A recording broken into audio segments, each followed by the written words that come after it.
Entonces, cuando uno habla de desarrollo del corazón, tiene en cuenta varios aspectos. El primer aspecto es que el sistema cardiovascular se comienza a desarrollar paulatinamente con el desarrollo del embrión, por aquello la necesidad de tener que bombear sangre para, obviamente, poder cubrir las necesidades como tal. Recuerden ustedes que la sangre que está bombeando el corazón, para que nos quede claro, partimos de lo siguiente, es una sangre que llega directamente de la madre. Voy a hacer 4 consideraciones en el desarrollo del corazón. La primera es que el corazón fetal bombea sangre. Los latidos de ese corazón fetal se perciben más o menos cuando un fonendoscopio por alrededor de las 20 semanas. Antes es difícil percibir el latido cardíaco. Obviamente lo podemos nosotros tener presente cuando se hace una ecografía y ahí sí podemos ver obviamente cómo se mueve el corazón, la medida en que el tiempo va pasando y las ecografías de tercer nivel van permitiendo ver cómo está el corazón estructuralmente formado. El tercer aspecto relacionado con eso tiene que ver con que el corazón recibe sangre que viene de la madre. Esa sangre llega a la aurícula derecha y pasa a la aurícula izquierda. Muy poca sangre pasa hacia el ventrículo derecho. Muy poca sangre va a los pulmones. Simplemente los pulmones ejercen una serie de movimientos pulmonares, pero el intercambio gaseoso ahí no se lleva a cabo. El intercambio gaseoso ocurre básicamente a nivel de la placenta, no en los pulmones, en el corazón fetal, para que quede claro esa parte.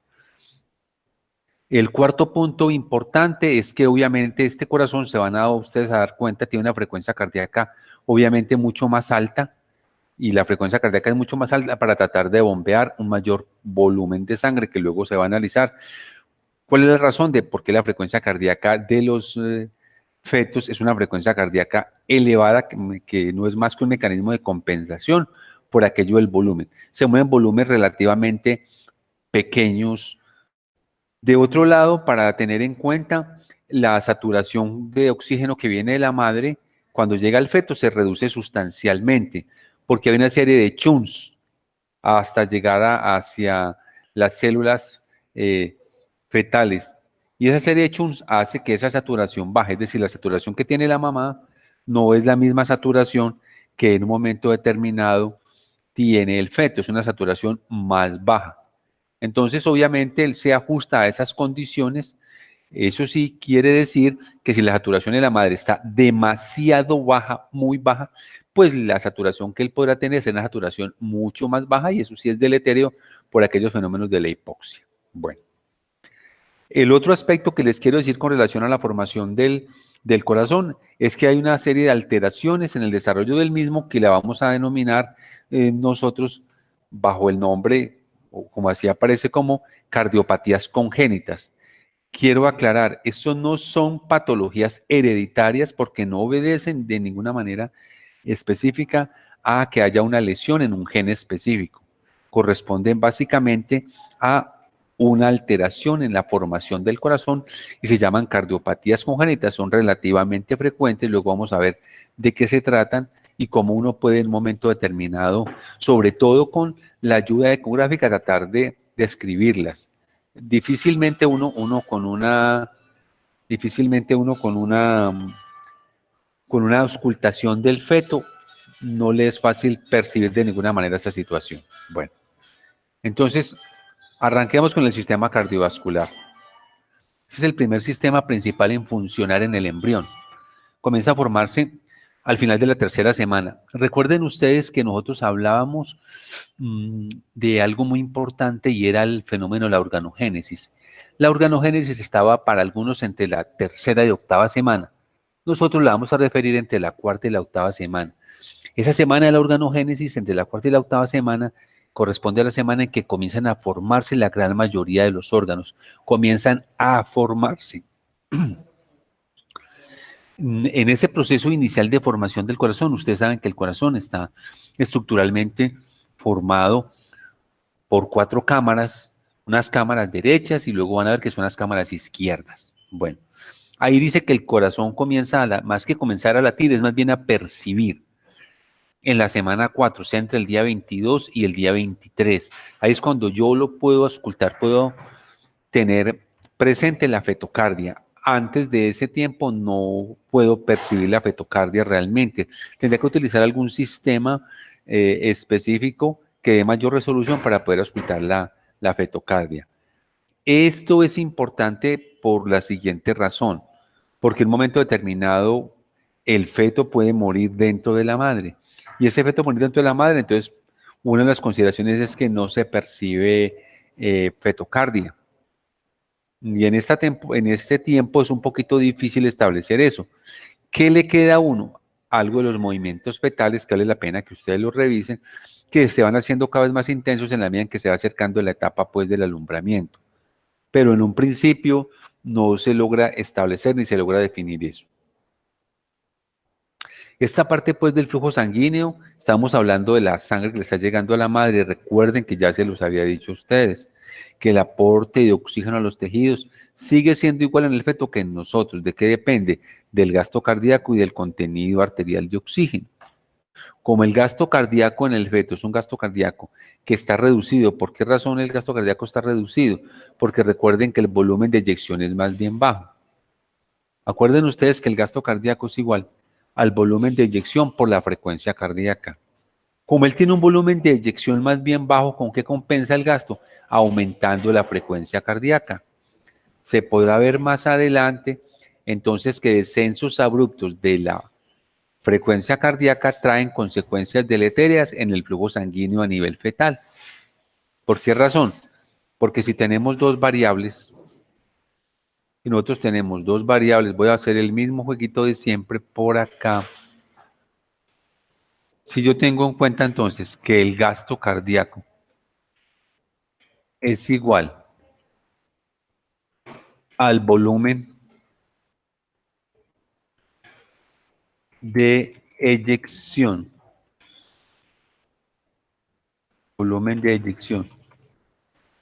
por la frecuencia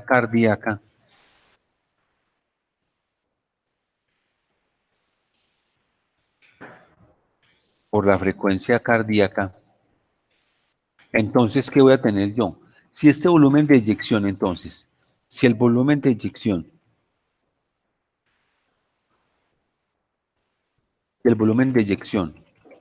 es bajo, obviamente, entonces, ¿qué debo hacer? Hay que compensar el gasto cardíaco. ¿Cómo compenso el gasto cardíaco? Entonces, si esto baja, tengo que mirar cómo lo compenso. Entonces, ¿quién lo compensa? La frecuencia cardíaca. Entonces, la frecuencia cardíaca compensa el gasto cardíaco con incremento,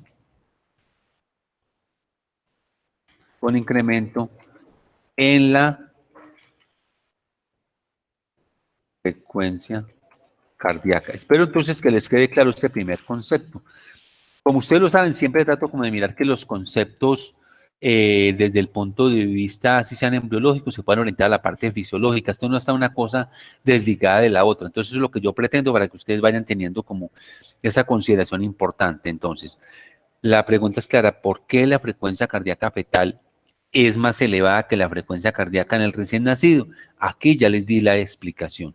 Lastimosamente, pues no me he podido acá comunicar con ustedes, entonces ya luego miraré esa parte, entonces me toca seguir allí. Espero que estén ahí acompañándome. Yo espero que eso quede claro. Si quiere por el chat me pueden dar algún tipo de respuesta con relación a eso. Listo. Entonces ya sabemos por qué la frecuencia cardíaca fetal está aumentada. Entonces, si la frecuencia cardíaca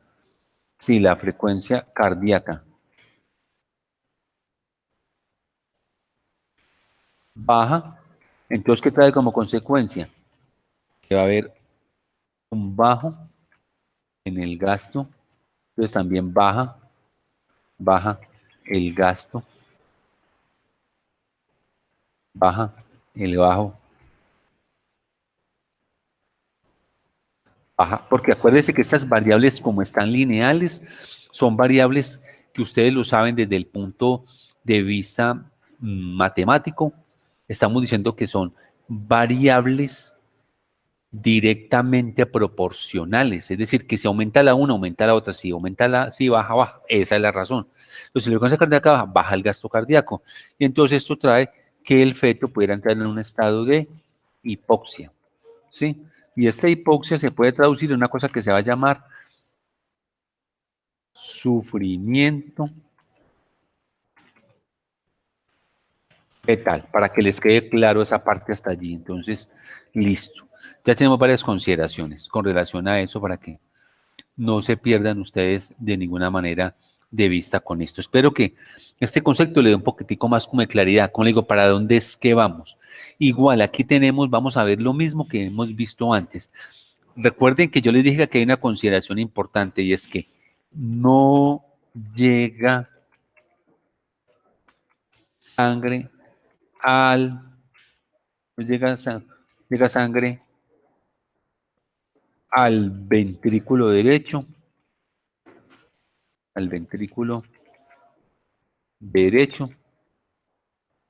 de forma importante, que quede claro eso. Es decir, la sangre les llega al ventrículo derecho es muy poquita. La sangre, repito, llega a la aurícula derecha, por un orificio se pasa a la aurícula izquierda, del aurícula izquierda pasa al ventrículo izquierdo y ahí sale a través de la aorta y la distribuye al resto del cuerpo. Listo, bien clarito esa parte. O sea, muy poquita sangre llega al ventrículo derecho. Recuerden que esa sangre ya viene prácticamente oxigenada de la madre. Entonces, por tal razón, por allá no tiene mayor cosa que hacer.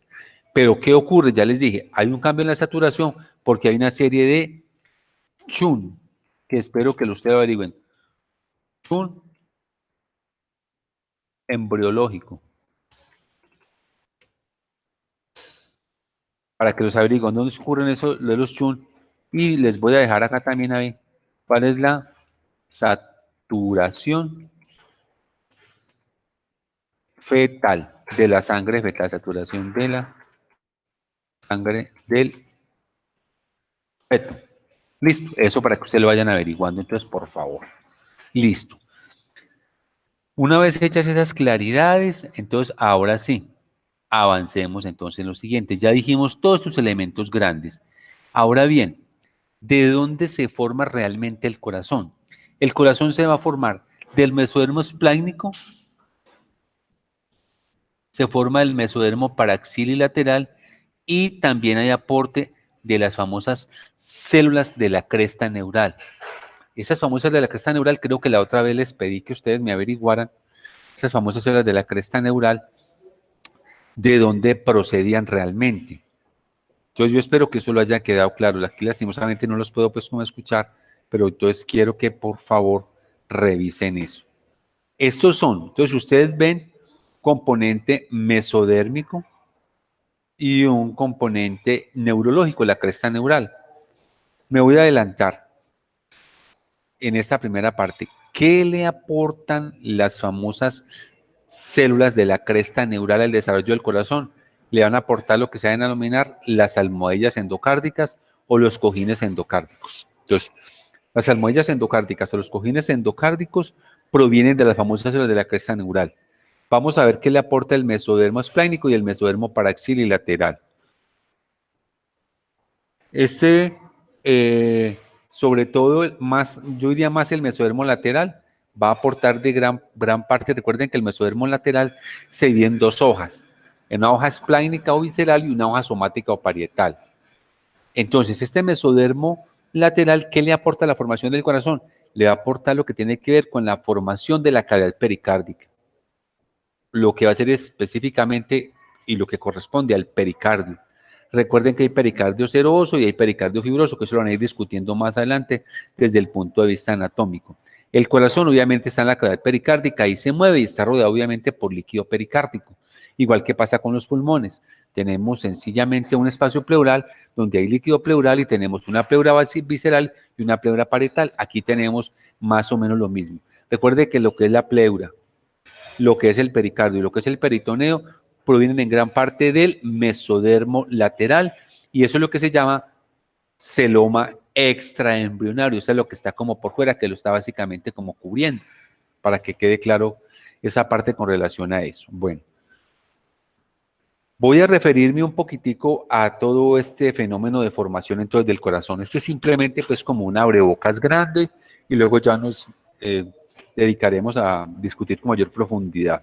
Entonces, En la formación del corazón partimos como de tres grandes elementos. Entonces ya hablamos de que el del mesodermo que lo está rodeando, ¿sí? Lo acabamos de ver acá. Hablamos del mesodermo lateral y hablamos de la cresta neural. ¿Qué es importante? En la primera parte de la formación del corazón, la aparición de estas estructuras llaman los cordones angioblásticos. Estos son los cordones angioblásticos. Estos cordones angioblásticos sencillamente son de origen mesodérmico, los cordones angioblásticos. Esos cordones angioblásticos, miren que se van disponiendo aquí alrededor de que esto va a ser, como usted lo ve aquí, esto va a ser la placa neural, por acá está la línea primitiva. Esto es la placa, esto es la línea primitiva, esta es la placa neural. Si ustedes se van dando cuenta cómo la placa neural guarda relación con los cordones angioblásticos que son estos. ¿Eso qué nos quiere decir? Que sencillamente algunas alteraciones desde el punto de vista neurológico se pueden relacionar con alteraciones desde el punto de vista cardiogénico. O sea, algunas de esas malformaciones pueden tener esa relación por aquello, como diría el Chavo, por aquello de la vecindad, ¿sí? Por aquello de la vecindad de los genes que tienen que ver con todo esto. Ahora, también tenemos una estructura muy importante que va a corresponder al endodermo. Ese endodermo, que quede claro, ese endodermo va a contribuir a formar dos estructuras grandísimas iniciales en la formación del corazón que van a corresponder a los tubos cardíacos o denominados tubos endocárdicos. Esos se van a fusionar y van a formar lo que va a ser el tubo cardíaco que ya les voy a mostrar seguidamente. Entonces, los cordones angioblásticos son del mesodermo, que es toda esta parte. Y luego aparece el endodermo. Ese endodermo obviamente que va a originar los tubos cardíacos, que van a formar dos tubos cardíacos derecho y un tubo cardíaco izquierdo. Y luego se forman para dar lugar a la formación de un único tubo cardíaco. Listo. Esto todavía no. Veamos esta parte.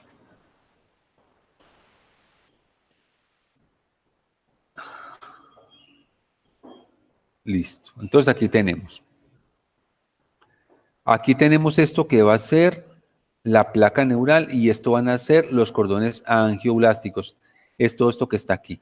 Toda esta parte la voy a denominar el campo cardiogénico. Este es el mesodermo lateral que dijimos que el mesodermo lateral, oiga, el mesodermo lateral va a formar la cavidad pericárdica. El mesodermo lateral no forma más nada. La parte externa del corazón, la parte muscular, el músculo del corazón es de origen mesodérmico. Y la parte interna del corazón, donde van a estar las cavidades, la aurícula derecha, la aurícula izquierda, el ventrículo derecho y el ventrículo izquierdo, son de origen endocárdico, que quede claro, son de origen endocárdico. Entonces, ¿qué suele ocurrir aquí con toda esta parte? Estos cordones angioblásticos se van a ir fusionando unos con otros para formar lo que se va a denominar el campo cardiogénico. Este es el campo cardiogénico. Esto es el campo cardiogénico. ¿Qué va a ocurrir ahí? Entonces, hay una serie de fenómenos que tienen que ver con ¿quién? Con la organización, como ya lo dijimos ahorita, de estos tubos. Este es un tubo cardiogénico y este es otro tubo cardiogénico. Entonces aquí tenemos cordones angioblásticos para que lo tengan claro. Aquí está la placa neural. Esto por aquí va a formar todo, cuando se une va a formar el campo cardiogénico. Y posteriormente que se va a formar de ese campo cardiogénico se van a formar estas dos asas en el día 20 o tubos endocárdicos, el derecho y el izquierdo. Después, ¿qué va a pasar? Estos tubos endocárdicos se van a acercar paulatinamente y se van a fusionar y van a formar un tubo endocárdico único, que es el que ahí tenemos, un tubo endocárdico único. Ese tubo endocárdico único, para que les quede claro a ustedes, se va a disponer en tres grandes porciones. Una porción que inicialmente va a ser craneal, una porción media y una porción caudal. Yo creo que esta gráfica, mejor dicho, está supremamente buena a mi manera de ver. A mi manera de ver. Entonces vuelvo y arranco. Así es. Mire que esto va dependiendo de los días. Mire usted, al día 22, miren esto, al día 22, mire cómo está la estructura del corazón. Al día 22, día 20, vea, día 18. Eso es una maravilla. Bueno, entonces repito. Angioblastos del mesodermo. Estos se organizan y van a formar tubo cardíaco izquierdo, tubo cardíaco derecho, y estos tubos son de origen endodérmico. Estos tubos entonces se van acercando. ¿Para qué? ¿O cómo se acercan? A través de señales. Las principales señales de acercamiento dependen de proteínas, de genes que estimulan ese acercamiento entre el tubo cardíaco izquierdo y el tubo cardíaco derecho. Dependen de genes. Así está prácticamente definido para la formación de nosotros. Nosotros tenemos un corazón con 4 cámaras. Les dejo para que averigüen si hay algún tipo de animal que tenga un corazón apenas de 2 cámaras. Dejen una revisadita por ahí si de pronto existe. Entonces se fusionan y se forman. Esto es un tubo cardíaco único, tubo cardíaco único. Ese tubo cardíaco único, ¿qué suele ocurrir?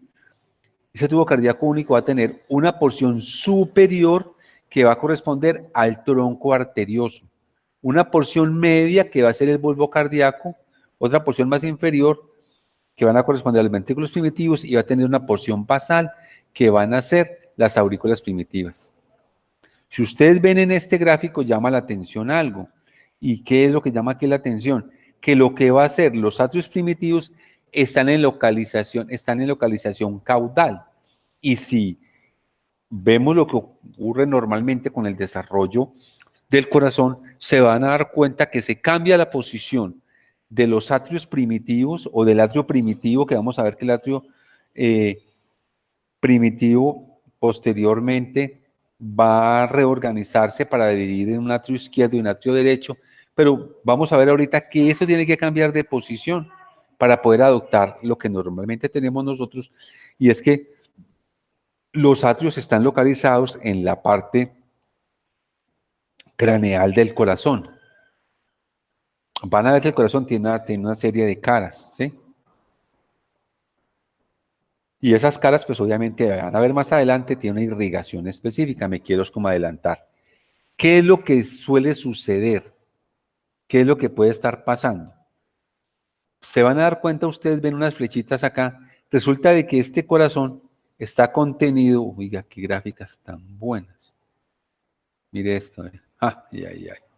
Mire, aquí tengo, cuando ya esta estructura adquiere esta forma de tener aquí arriba lo que les decía, el tronco arterioso, y aquí abajo lo que va a corresponder a los atrios, este círculo que ustedes ven acá va a corresponder básicamente a la cavidad pericárdica. Si ustedes logran observar cómo está esto acá, se van a dar cuenta que inicialmente el corazón tiene una porción por fuera de la cavidad pericárdica. ¿Qué tiene fuera de la cavidad pericárdica? Tiene el tronco arterioso y tiene los atrios. ¿De qué manera se resuelve esta situación? Entonces esta situación la resuelven de la siguiente manera, mediante un fenómeno de rotación. Entonces hay un fenómeno de rotación y de plegamiento para poder tratar de que el corazón finalmente quede todo contenido dentro de la cavidad pericárdica. Y durante ese fenómeno de rotación y de cambio, para quedar contenido dentro de la cavidad pericárdica, hay algo muy importante, y es que se cambia el sitio, se cambia la disposición que en un momento teníamos de las cavidades auriculares primitivas que estaban en localización caudal, se van a pasar al organizarse en una localización mucho más craneal. Y es que es importante que esto se dé de esta manera, para que se pueda llevar a cabo ese proceso normalmente de llegada de sangre. Recuerden ustedes que la sangre llega al corazón, eso ya lo dijimos nosotros. Esa sangre llega al corazón por una cosa que se llama gradiente de presión. Recuerden entonces, ya se lo sabía tal vez, bueno, no sé, a veces hablo de la línea y luego me enredo aquí. Recuerden que la presión, lo van a ver ustedes más bien, que la presión en la aurícula derecha es mucho más baja comparada con la presión que yo tengo. Estoy hablando de la presión hidráulica, o sea, la presión hidrostática, la presión que ejerce la sangre, entre otras cosas, es mucho mayor a nivel de las piernas comparado con la que tengo en la aurícula derecha. ¿Para qué? Para poder que la sangre fluya desde la periferia hasta el corazón. Entonces, por eso la presión en la aurícula derecha del corazón es mucho más baja comparada con el resto del cuerpo. En la medida en que la presión en la aurícula derecha se pudiese incrementar por alguna razón, sobre todo relacionada específicamente con algún compromiso del corazón, con una falla cardíaca, cualquier cosa de esas, entonces tenemos un fenómeno de remansamiento, para que me lo entiendan, y la sangre se va a regresar de la aurícula derecha, se va a regresar obviamente hacia la yugular y se va a regresar naturalmente hacia la cava, y de ahí se va a acumular a nivel de el hígado y a nivel del vaso, como por adelantarme un poquitico a eso cuando tenemos una circunstancia de esa magnitud. Entonces, lo primero es, ya esta estructura aquí, y esta estructura que está acá, que le estoy señalando acá, ya la vamos a denominar asa cardíaca. Entonces hablamos tubos endocárdicos derecho e izquierdo, tubo endocárdico único y asa cardíaca. Esta es el asa cardíaca. Entonces, esta asa cardíaca inicialmente no está contenida en esto que aparece acá, que es la cavidad pericárdica. ¿Qué tiene que hacer el asa cardíaca para contenerse en la cavidad pericárdica? Tiene que hacer un fenómeno importantísimo, que es un fenómeno de plegamiento para contenerse dentro de la cavidad pericárdica, y ese fenómeno de plegamiento trae como consecuencia una disposición de los atrios auriculares, que inicialmente estaban basales, para pasar a ser un poco más craneales. Bueno, ¿cómo van? No sé, porque pues espero que no estén dormidos con el clima y con lo demás, es altamente probable. Si alguien quiere dar una señal de vida ahí, lo puede hacer por el chat, decir algo, estamos bien, estamos despiertos, le estamos entendiendo, mientras yo resuelvo el problema de poderlos escuchar. Porque qué tal que yo esté solo hablando acá. Bueno, es muy probable, pero bueno, listo.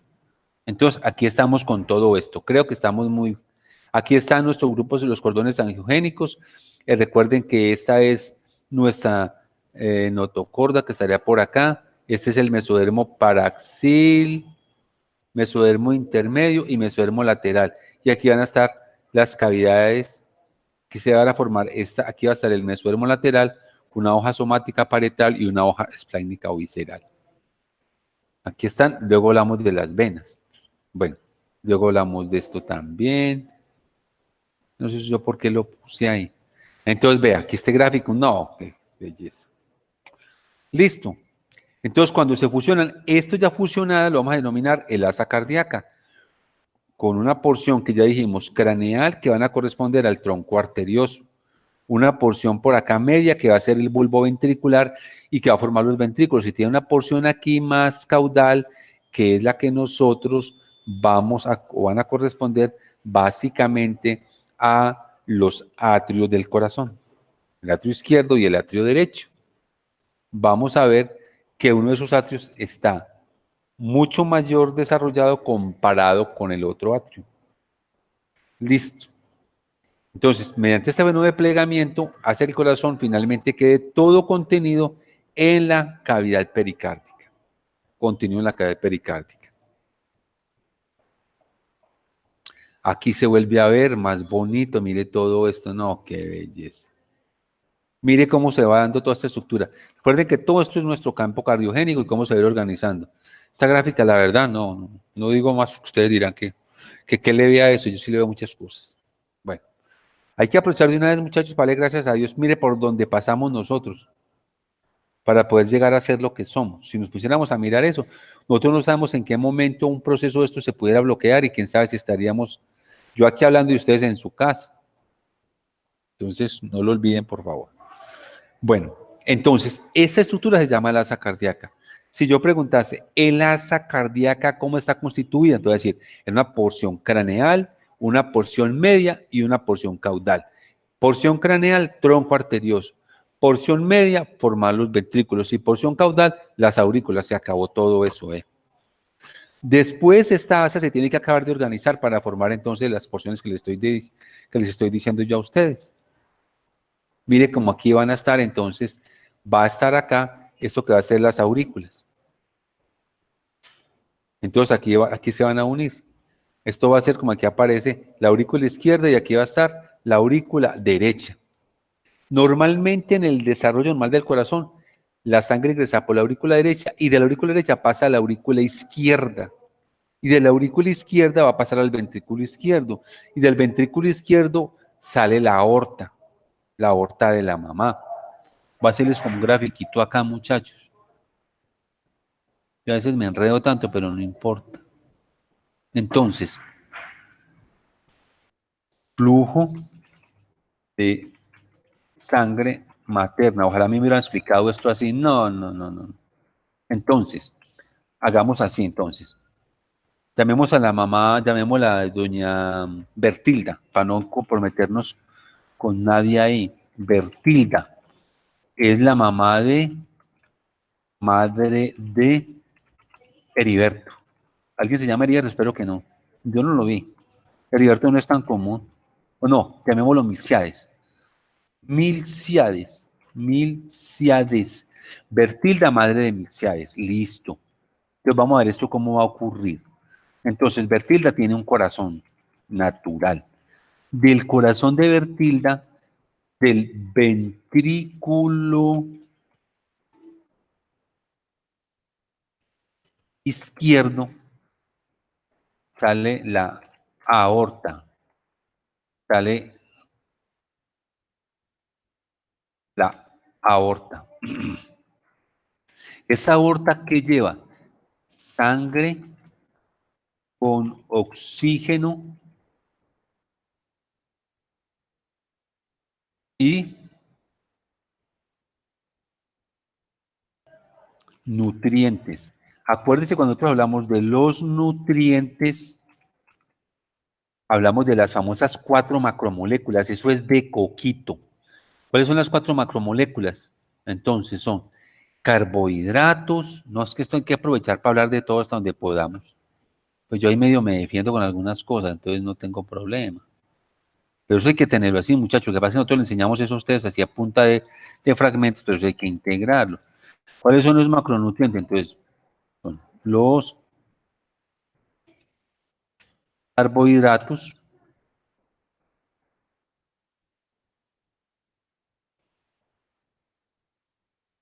los, los lípidos y las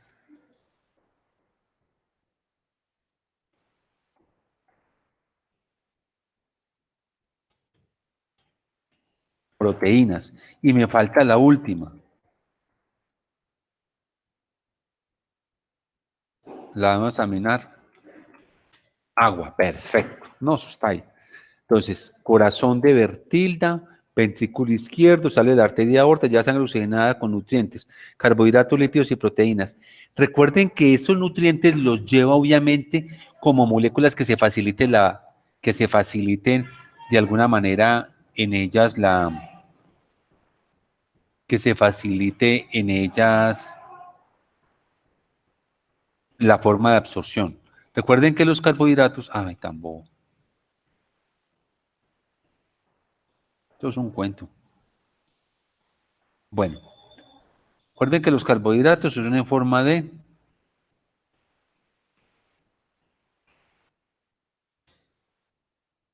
glucosa. Los lípidos, pues van a ser eh, ácidos grasos. Y las proteínas van a ser, en la forma más pequeña, van a ser aminoácidos. Ahí está claro. Así es. Entonces ahí le llega ya. ¿Qué le llega al corazón de Milciades? Le está llegando moléculas de glucosa. ¿Qué le llega al corazón de Milciades? Ácidos grasos. ¿Qué les llega al corazón de Milciades? Proteínas en formas de aminoácidos. Y él hace la síntesis de todo lo que te quiera ya. Hasta ahí no hay ningún problema. Resulta de que esta aorta finalmente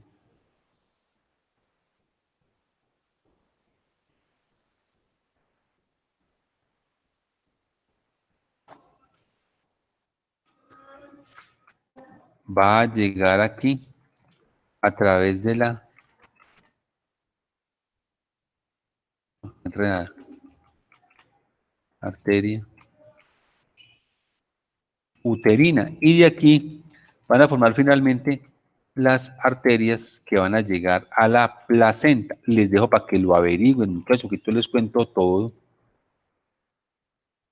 Y de la placenta, no, esto se complicó. ¿Y qué pasa en la placenta? Yo lo que quiero es que vayamos como integrando todo esto, muchachos. En la placenta, entonces, aquí en el espacio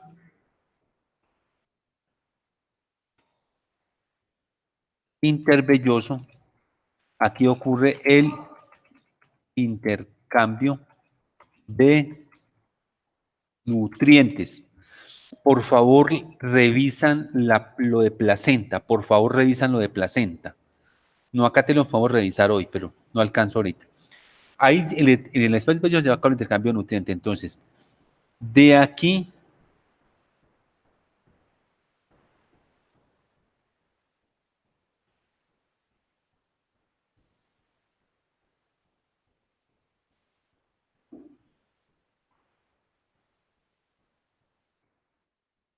aquí nace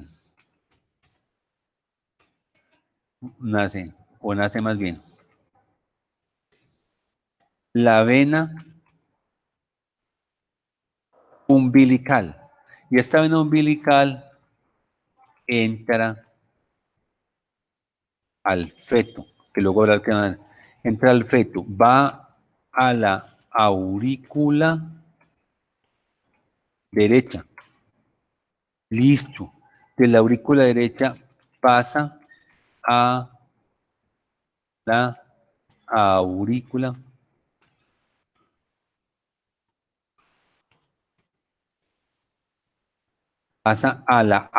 izquierda. ¿La aurícula izquierda de quién? De Milciades, porque ya estoy con Milciades. Y de la aurícula izquierda pasa al ventrículo izquierdo. Y el ventrículo izquierdo, entonces, pasa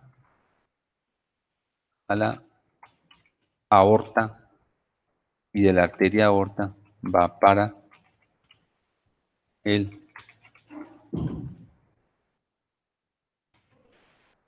cuerpo de Milciades. Listo, muchachos, vean.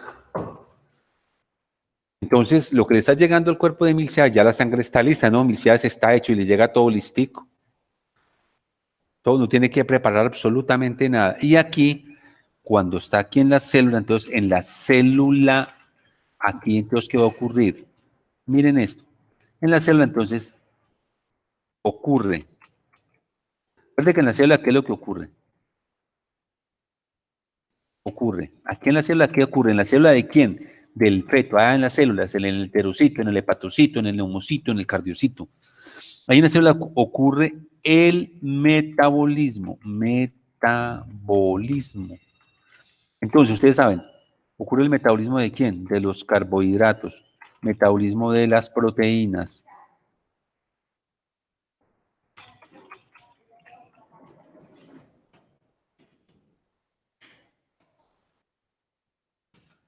El metabolismo de los lípidos. Listo, eso es lo que ocurre allá. Y de aquí, pues, ¿qué pasa? Salen desechos, salen desechos. Esos desechos, ¿quién los transporta? Los transporta, esos desechos los transporta las arterias umbilicales. ¿Esas arterias umbilicales para dónde van? Llegan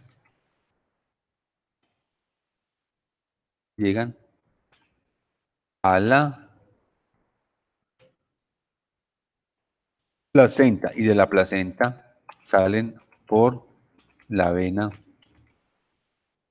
uterina y siguen vena cava,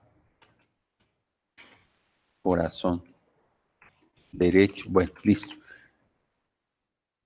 Yo espero que con ese gráfico eso quede perfectamente claro y que me interesa que sepamos para dónde vamos, que yo no hable y hable y hable acá y no sabemos para dónde vamos. Como cuando usted sube a un carro, ¿para dónde? Para arriba, no estudia un carro. Si va para arriba, va para Pereira, va para Manizales, va para Salento, va para Finlandia, acá es donde menos deben de ir. Y si coge un carro y se va hacia abajo, pues seguramente irá para Tebaida, Caicedonia, Sevilla, Cali, bueno, cuando usted quiera. Uno tiene que tener en mente hacia dónde va. Es que eso hace parte de la formación, muchachos. Uno tiene que tener como un norte y irlo definiendo. ¿Hacia dónde es que voy yo? ¿Para dónde voy? No puede ser ahí como de cualquier manera, no. Las cosas hay que tenerlas claras, siempre tengan claro. Eso nos sirve en nuestra vida personal, hay que saber, hoy qué es lo que yo voy a hacer. No, voy a ir a trabajar, sí. ¿Qué otras prioridades tengo que hacer el día de hoy? Eso es importante. Bueno, listo. Ya he echado el sermón, podemos continuar. Eso está bueno y me gusta. No se lo imagina, pero yo la verdad disfruto mucho esto. Yo no sé ustedes, no sé. Dirán que sí por complacencia y con él, pues, ¿qué más se va a decir? Esta gráfica ya la vimos, qué bonita, esta sí que me parece hermosa. Mire esta, vea esto. No, ¿qué es esto? Mire, vea. Esta está de libro. Cuando esto ha sacado, yo espero que usted esté en capacidad de decir, hombre, ¿cómo se llama el corazón? No, pues un señor dijo, no, venga, esto es así. Vea. Aquí está, pues vea. No, esta gráfica, no. ¿Para qué digo más? Entonces, aquí está. Aquí aparece el tronco arterioso. Como no me pueden responder del tronco arterioso que se va a formar, la arteria aorta y la arteria pulmonar. Desde ya que hay que decir, no, pues ya tenemos un problema para hacer. De aquí se van a formar el bulbo cardíaco, los ventrículos, y de aquí se van a formar las aurículas. Mire todo esto, todo esto. Eso está muy, no, ya ven, espectaculares están, y aquí está ya nuestra estructura. Bueno.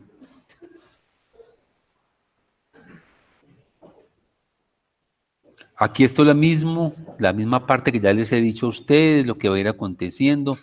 Aquí ya están fusionados, está nuestra asa, aquí se forma el ventrículo, aquí van a estar el tronco y cómo se organiza totalmente esta parte. Aquí en esta, la misma historia, lo que les decía ahorita, vean, el bulbo cardíaco, los bulbo cardíaco, por aquí van a estar los ventrículos, por aquí van a estar las aurículas y va a estar el tronco arterioso, las raíces aórticas. ¿De cuáles aórticas? La arteria aorta y la arteria pulmonar. Y va a ser una estructura que se va a denominar el seno venoso, que ya lo vamos a ver por acá. Entonces, aclaremos algo aquí de una vez. Entonces, no nos metamos por acá. Bueno, entonces hablemos un poquitico del seno venoso.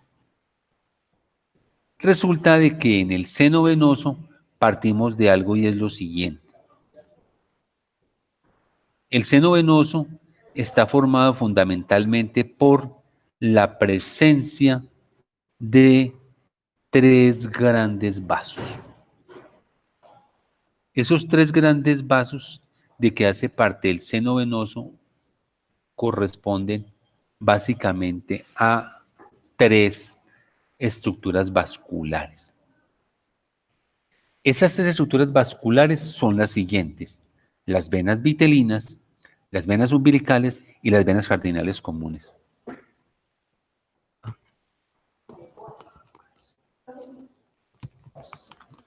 Entonces, ve, aquí está. Esto, desarrollo. Entonces, ahora para hacia dónde vamos. Ahora le voy a decir, para que yo comencemos ya a hablar en la otra parte, ya lo importante. ¿Qué le está llegando al corazón? Al corazón le están llegando tres tipos de venas. ¿Cuáles son esas venas que le llegan al corazón? Las venas vitelinas, las venas umbilicales y las venas cardinales comunes. Eso es lo que el corazón recibe. ¿Dónde recibe él esos vasos? Él lo recibe en una estructura que llama el seno venoso. Entonces, al seno venoso del corazón, ¿y por qué las involucro acá? Porque hacen parte de la formación del corazón. Casi que ya les hablé de la formación estructural grande del corazón, pero me falta algo más, que eso los tendré que decir después. Vamos despacio. Entonces, repito. Estructuralmente el corazón, ya dije, una primera parte de la formación. Se los planteo de la siguiente manera. Voy a tener que volver a escribir por acá. No, qué cosa. Entonces, estructura del corazón. Entonces, la estructura en la formación del... Muchachos, espero que eso les quede claro a ustedes. Yo estoy que hago una clase de esas y si me ayudan, la grabamos bien buena para que la subamos a YouTube, aunque sea para que nos la vean ustedes. Ya creo que quedo tranquilo que lo vean 20 y yo que la vea 21 en la casa, en una tarde libre con maicitos, ya vemos 23. Mentiras, ¿no? Bueno, entonces el corazón de punto de vista embriológico, ¿cómo se forma? Entonces, hablamos de la formación de, de los cordones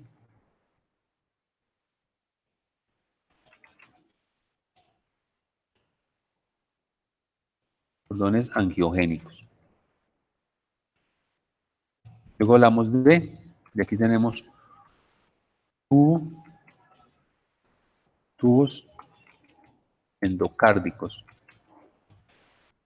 Estos tubos endocárdicos se fusionan y forman un tubo endocárdico único.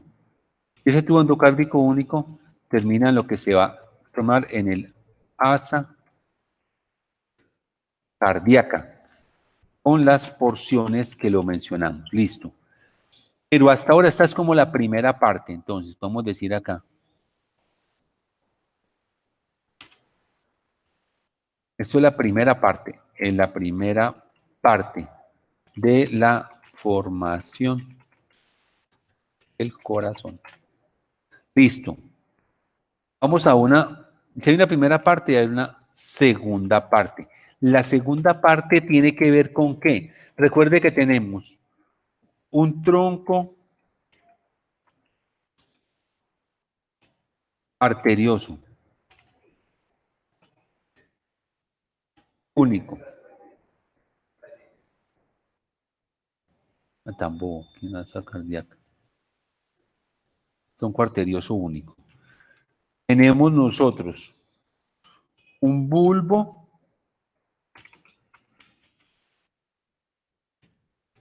ventricular único. Después, ¿qué tenemos? Tenemos unos atrios o un atrio único. ¿Qué quiero decir con todo esto? Lo que quiero yo decir con todo esto es muy sencillo, ojalá lo pueda hacer.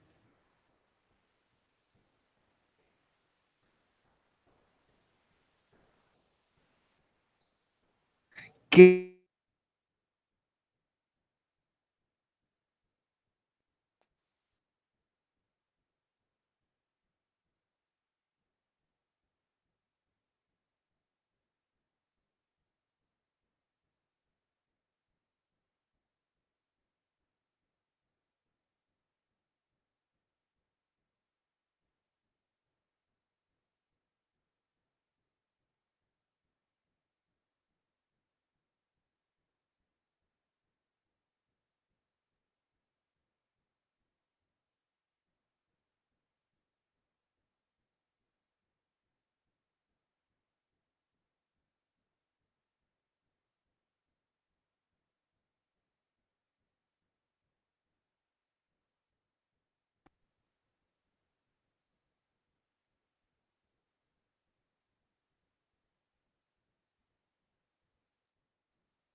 Chicos, el doctor ya está tratando de ingresar de nuevo para que estemos atentos, que solo falta un pedacito y acá. Para los chicos de UCI, la idea es que estemos a las 10 o 10 pasaditas en el hospital. ¿Me escucharon? Sí, Steve, muchas gracias. Ok, Simón, gracias.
Doctor, ¿me escucha?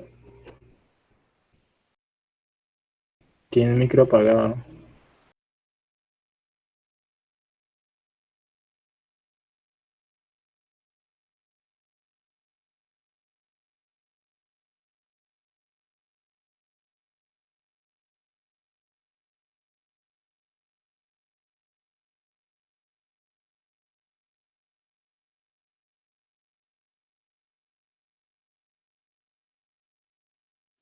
Doctor,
Bueno, ya listo, gracias. Ya aquí estoy viendo la señal. Bueno, muchas gracias, listo. Entonces veamos a ver si pueden volver a ver esto. No, ya está. Listo. Bueno. Entonces les decía, para terminar acá, 3 tipos de venas, y ahí cerramos. Venas vitelinas devuelven sangre poco oxigenada desde la vesícula umbilical. Esto es como del saco vitelino del embrión. Las venas umbilicales transportan sangre bien oxigenada desde el colon, o sea, desde la placenta. Y las venas cardinales comunes son básicamente unas venas que provienen de la circulación propiamente dicha del embrión. Desde ahí vienen esas 3 venas. ¿A dónde llegan? Hacia el seno venoso. El seno venoso es el sitio de confluencia de llegada básicamente de esos vasos. La llegada básicamente de esos vasos hacia el seno venoso hace que la sangre pase, como ya les dije, desde la aurícula derecha a la aurícula izquierda y se distribuya por el resto del cuerpo. Bueno, hasta ahí entonces tenemos como esa primera parte de abordaje de lo del corazón con todo lo que dijimos. Espero pues que con este abrebocas que acabamos de hacer, más o menos tengan como la claridad suficiente ustedes de cómo es el desarrollo del corazón. En la próxima sesión, ¿a qué nos vamos a dedicar? A hablar del tabicamiento de la aurícula. Cómo se forma, cómo se separa la aurícula, una aurícula común que es la derecha, de la aurícula izquierda. Cómo es ese mecanismo de separación. Y luego vemos cómo se separan los ventrículos. Luego vemos cómo se separa el tronco arterioso para poder dar lugar a la formación ya en general del corazón. Y luego ya hablaremos del sistema de conducción propiamente dicha del corazón y hablaremos de la irrigación del corazón, cómo se forman realmente las arterias coronarias. ¿Sí? Debe quedar muy claro. Recuerda, las arterias coronarias son las primeras ramas que da la aorta cuando sale del ventrículo izquierdo. Es importante tener la connotación entre lo anatómico, lo fisiológico y lo embriológico, que es lo que yo medianamente trato de hacer acá con esta discusión. Como irlos contextualizando, que ustedes no vean una cosa como por otra. Ya les expliqué por qué tiene frecuencia cardíaca alta, ya lo vimos. Y ya también les mencioné lo que tiene que ver de manera clara con que en un momento determinado la frecuencia cardíaca se baja. ¿Por qué el corazón fetal es un corazón taquicárdico? ¿Y qué ocurre con esos fenómenos de aceleración y desaceleración que así aparecen? Para que por favor revisen eso. Tareas que quedan. Tarea número 1. ¿Cuánto es la saturación fetal? ¿Cuál es la explicación de la saturación fetal? ¿Por qué es más baja? Tarea número 2. Normalmente el gasto cardíaco fetal es de ¿cuánto? Tarea número 3. Revisar todo lo que tiene que ver con la parte de la placenta. Y la tarea 4, pues para que ustedes vayan leyendo cómo se lleva a cabo el fenómeno de tabicación del corazón, sobre todo cómo se tabican las aurículas y cómo se tabican los ventrículos. Entonces, ya quedamos para vernos en la próxima sesión, como habíamos quedado respecto a la parte de la evaluación. Si hay alguna duda, con todo gusto. Yo voy a tratar como de preguntar tantas cosas como de memoria, sino como más bien como en especie de casos como muy concretos. Me dicen que se pueden hacer algunas preguntas como abiertas, muy corticas, voy a hacerlas de pronto, con respuestas muy puntuales sin echar tanto discurso. Sí. Por ejemplo, bueno, voy a darles un ejemplo sencillamente. ¿Por qué un niño de edad gestacional de 18 semanas no puede sobrevivir? No, es que porque está muy chiquitico que no ha madurado, no. ¿Cuál es la razón? ¿En qué? Entonces me dirán, ¿en qué etapa de la formación pulmonar se encuentra? Esta estructura no está formada y por eso no puede sobrevivir ya. Así es como vamos a tratar de hacer algún tipo de pregunta, ¿sí? Algunas otras se habrá que revisarlas. Entonces quedamos cara, arcos faríngeos y senos paranasales, una parte de ahí la vemos de Lagman. Y de Moore vemos toda la formación del sistema respiratorio. ¿Listo, muchachos? Bueno, entonces voy a mirar a ver qué es lo que pasa porque es que no nos podemos como escuchar muy bien. Les deseo un feliz día, que les vaya muy bien.